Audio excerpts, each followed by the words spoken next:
Facing off against riot police, setting cars on fire and blocking roads. Protesters in Atlanta gather close to where Rayshard Brooks died on Friday night. The 27-year-old father of three was reported for being asleep in his car at this fast food drive-thru. Officers say Mr. Brooks was drunk. Following a violent struggle with Mr. Brooks, it's alleged the 27-year-old took a police taser and turned on the officers. He was then shot and later died in hospital. I don't know how to do this because I never knew I was going to have to do this. I watched this on the internet, from the whole George Floyd situation to us coming together like we're doing something. And this whole thing landed on my doorstep with my little cousin. Following an outcry over the police's use of deadly force, the city's chief of police, Erica Shields, offered her resignation. Atlanta's Mayor Keisha Lance Bottoms accepted, calling the police action unnecessary. I firmly believe that there is a clear distinction between what you can do and what you should do. I do not believe that this was a justified use of deadly force and have called for the immediate termination of the officer.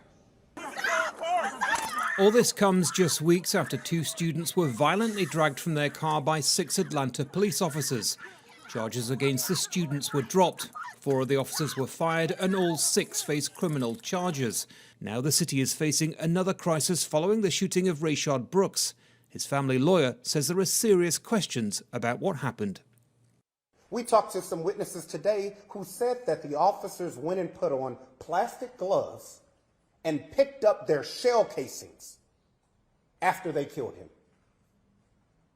before rendering aid. We counted 2 minutes and 16 seconds before they even checked his pulse. Both Georgia's Bureau of Investigation and the District Attorney's Office have launched investigations into Mr. Brooks' death. According to reports, this is the 48th officer-involved shooting this year. 15 of them were fatal. The death of Rayshard Brooks comes at a critical time in this nation's history. Protests over the killing of George Floyd in Minneapolis continue across the nation. The death of another African-American man at the hands of police will surely only add fuel to a long-burning fire. Andy Gallacher, Al Jazeera, Miami, Florida.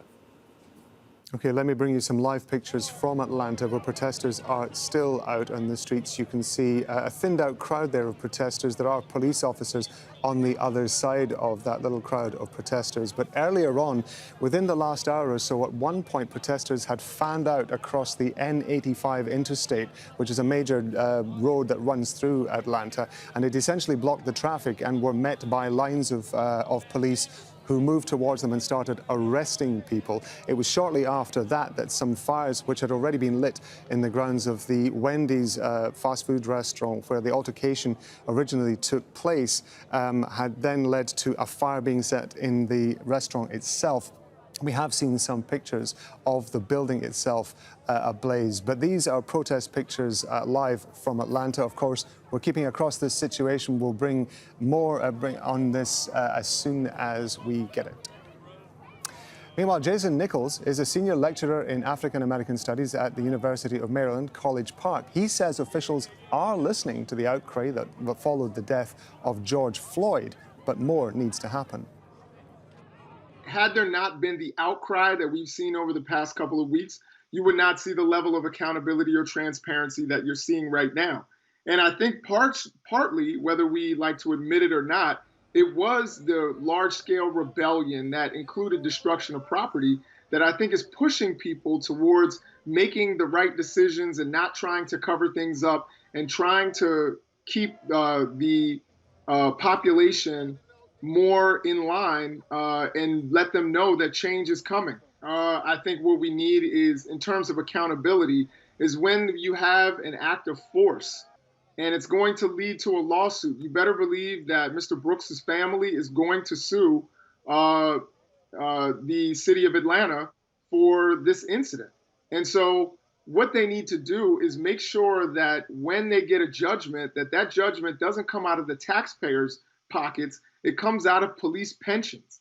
They are the ones who are responsible for these acts of violence, so they need to be the one that foots the bill.